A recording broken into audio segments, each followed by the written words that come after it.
नमस्कार दोस्तों। एक ऐसा फिल्म जिसका ट्रेलर जब सिनेमा घरों में दिखाया गया तो इस ट्रेलर को देखकर सभी लोग बुरी तरह से डर गए और वो सिनेमा हॉल से बाहर आ गए। उनमें से कुछ को तो सिनेमा हॉल में हार्ट अटैक भी आ गया, जिससे इस ट्रेलर को बीच में ही बंद करना पड़ा। क्या आपको भी आत्माओं से सच में मुलाकात करना है?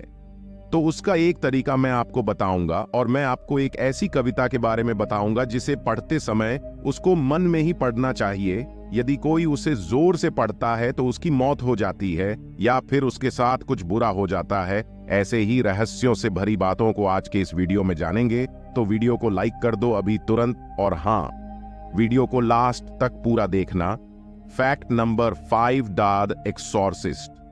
हॉरर फिल्में तो आपने बहुत सी देखी होंगी, पर क्या कोई ऐसी फिल्म के बारे में सुना है जो इतनी डरावनी थी कि इसे देखने वाले लोगों में से कुछ को सिनेमा घरों में ही हार्ट अटैक आ गया था? लेकिन भगवान कृपा से मूवी हॉल के बाहर एक एम्बुलेंस खड़ी रहती थी कि ना जाने कब किसको जरूरत पड़ जाए। साल 1973 में बना हॉलीवुड की सबसे डरावनी फिल्म द एक्सॉर्सिस्ट। जब इस फिल्म को लोग देखने के लिए सिनेमा हॉल पहुंचता है तो फिल्म शुरू होने के कुछ ही देर बाद सभी लोग अपनी कुर्सी छोड़कर वहां से भाग जाते हैं। ये डरावनी फिल्म एक ऐसी लड़की की कहानी थी जिसके ऊपर किसी बुरी आत्मा का साया था। इसके सीन इतने डरावने थे कि मूवी हॉल में चारों तरफ लग रहा था सच में भूतें चिल्ला रही हैं। इतनी डरावनी फिल्म को लेकर दुनिया भर में तेजी से खबर फैलने लगी। इस फिल्म को लेकर डायरेक्टरों का मानना है कि जैसे ही इस फिल्म की शूटिंग शुरू हुई, वहां अजीब घटनाएं होने लगीं। इसकी शूटिंग के दौरान ही सेट पर आग लग गई और पूरे शूट में सिर्फ वो बेडरूम बच गया जहां डरावनी सीन शूट की जाती थी। इसके साथ ही फिल्म की मेकिंग के दौरान इससे जुड़े 20 लोगों की अलग अलग कारणों के चलते मौत हो गई थी, जिसके बाद उस स्टूडियो पर मुकदमा दायर करवाया गया। कहा जाता है कि इस फिल्म को देखने के बाद काफी लोग डिप्रेशन में चले गए थे, जिसके बाद उनका इलाज कराने के लिए चर्च से प्रीस्ट बुलाया गया था। लेकिन इसके बाद भी फिल्म देखने को लेकर लोगों में क्रेज कम नहीं हुआ। द एक्सॉर्सिस्ट फिल्म देखने के लिए सुबह से ही सिनेमा हॉल के बाहर लाइन लग जाती थी। बता दें कि यह फिल्म फिलहाल अभी भी प्राइम वीडियो पर मौजूद है। आप इसे द एक्सॉर्सिस्ट नाम से ढूंढ सकते हो। Fact number 4, Fairmont Banff springs hotel. Canada में एक ऐसा होटल मौजूद है जिसका कमरा नंबर 837 अभी तक एक रहस्य बना है। जो लोग इस कमरे में रहने के लिए जाता है उसे रात को अजीब चिंखें सुनाई देती है और शीशे में खून के दाग दिखने लगते हैं। लेकिन जब मदद के लिए कोई स्टाफ पहुंचता है तो उससे पहले ही सब कुछ खुद ठीक हो जाता है। कुछ लोग तो कमरे में एक बच्ची को भी देखने का दावा करते हैं। इस होटल का नाम फेयरमोंट बैंफ स्प्रिंग्स होटल है। कहा जाता है कि बहुत साल पहले इस कमरे में रहने के लिए एक परिवार आया था जिसमें माँ बाप और एक बेटी थी। लेकिन एक रात इन तीनों का खून हो जाता है। फिर बहुत दिनों तक पुलिस द्वारा छानबीन चलती रहती है पर कोई ठोस सबूत नहीं मिलता है, जिसके बाद कमरे को मरम्मत करके फिर से रहने लायक बना दिया जाता है। लेकिन उसके बाद इस कमरे में रहने वाले लोगों का कहना था इस कमरे में भूत रहती है। ऐसी बहुत सी शिकायतें आने लगती हैं, जिसके कारण होटल मैनेजमेंट ने इस रूम को हमेशा के लिए बंद करने का फैसला लिया और वो कमरे का दरवाजा निकालकर यहाँ के दीवार को चिनवा दिया। आज के समय में ये होटल बहुत ही प्रसिद्ध है और बहुत से लोग यहाँ रहने के लिए जाते हैं। लेकिन कोई भी जब होटल के किसी स्टाफ से कमरा नंबर 837 का भूतिया होने के बारे में पूछते हैं तो सभी साफ इनकार कर देते हैं। लेकिन होटल के हर मंजिल पर 73 कमरे हैं, लेकिन 8वें मंजिल पर एक कमरा कम है, जिससे यह साफ हो जाता है कि वहां एक कमरा और है पर कोई भी उस कमरे में नहीं जा सकता। Fact number 3, Robert the doll. आपने अक्सर हॉरर फिल्मों में देखा होगा किस तरह खिलौनों और गुड्डे गुड़ियों में प्रेत आत्मा का वास हो जाता है और फिर वे इंसानों का जीना मुश्किल कर देता है। आज मैं आपको कुछ ऐसे ही 119 साल पुरानी गुड़िया की सच्ची कहानी बताने जा रहा हूं, जिसमें एक गुड़िया ने अपने ही मालिकों की जिंदगी बर्बाद कर दी।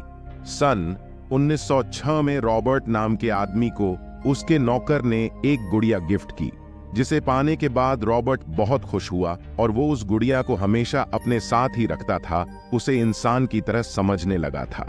लेकिन इसी बीच रॉबर्ट के घर वालों ने देखा कि रॉबर्ट का कमरा बिखरी हालत में थी और घर से बहुत सारी चीजें भी गायब थीं। फिर जब घर वाले ने रॉबर्ट से इसके बारे में पूछा तो वो गुड़िया की ओर इशारा कर रहा था। हालांकि घर वालों को इस पर भरोसा नहीं हुआ, लेकिन एक रात रॉबर्ट ने खुद गुड़िया को जागते और चलते देखा। कमरे की चीजें और फर्नीचर हवा में लहरा रहे थे। इस घटना को देखने के बाद रॉबर्ट का प्यार गुड़िया से और बढ़ गया और वो अकेले उससे बातें करता रहता था। लेकिन धीरे धीरे पड़ोसियों और शहर के लोगों को भी इसका पता चल गया। तब घर वालों ने उस गुड़िया को एक डिब्बे में बंद करके रख दिया और रॉबर्ट को पढ़ाई के लिए बाहर भेज दिया।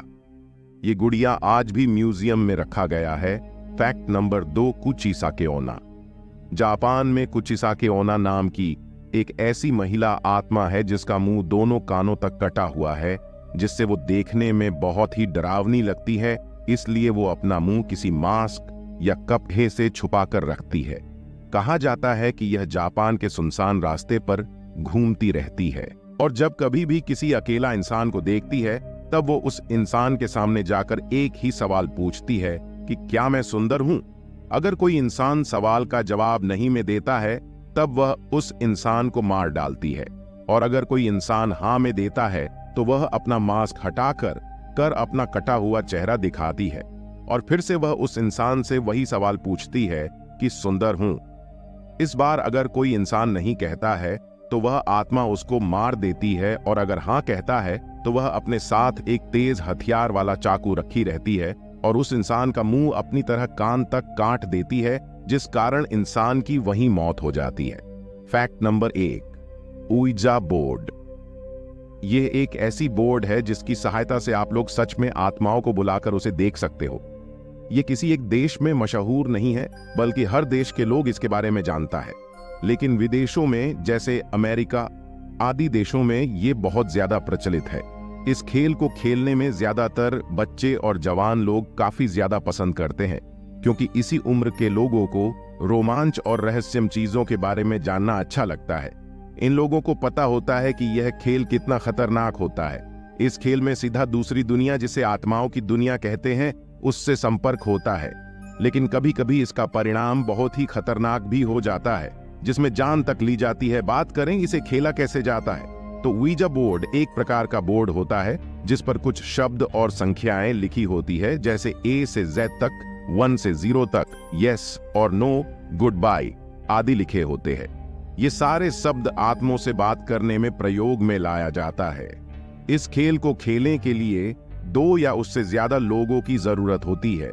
कुछ लोग डर के मारे इस गेम को खेलने से पहले ही मना कर देते हैं। इसमें रूम की लाइट बंद करके और एक मोमबत्ती जलानी होती है। फिर वीजा बोर्ड को बीच में रखकर लोगों को उसके आसपास बैठ जाना होता है। फिर सबको अपना हाथ एक के ऊपर एक रखकर वीजा बोर्ड पर रखना होता है, और फिर होता है असली खेल शुरू। उनमें से एक बंदा कुछ सवाल पूछना शुरू करता है, जैसे कि इस रूम में हमारे अलावा और भी कोई है क्या? अगर है तो अपना नाम बताओ। अगर घर में कोई आत्मा रहती है तो वो इन सवालों का उत्तर उसी वीजा बोर्ड द्वारा देती है। खेल खेलने वालों के हाथ जो वीजा बोर्ड पर होते हैं वो अपने आप उन अक्षरों के ऊपर हिलने लगते हैं, जिससे उन्हें उस आत्मा का नाम पता चल जाता है, और वो इसी तरह से कई प्रश्न पूछ लेते हैं। इस खेल की कुछ महत्वपूर्ण बातें। 1, इस खेल के दौरान कोई भी बीच में उठकर नहीं जा सकता। 2, इस खेल में बहुत खतरा होता है और इस खेल में आत्मा कभी कभी खेल खेलने वाले पर हावी हो जाती है और उस पर कब्जा कर लेती है। 3, इस खेल की सबसे डराने वाली बात यह है कि आप इस खेल से आत्मा को बुला तो लेते हैं, पर वो जाते अपनी मर्जी से है, न कि आपकी मर्जी से। 4, इस खेल में सवाल पूछने के बाद आपके हाथ बोर्ड पर खुद हिलने लगते हैं, जिसका यह संकेत होता है कि आत्मा आपके करीब है और वो भी आपसे बात करना चाहती है। अब अगर आप ये गेम अपने दोस्तों के साथ खेलने के बारे में सोच रहे हैं तो मैं पहले ही आपको सावधान कर देता हूं, ये बहुत ही खौफनाक और जानलेवा भी हो सकता है। आप YouTube पर वीजा बोर्ड के बारे में कई वीडियोस देख सकते हैं। कृपया इस खेल को खेलने की कोशिश ना करें।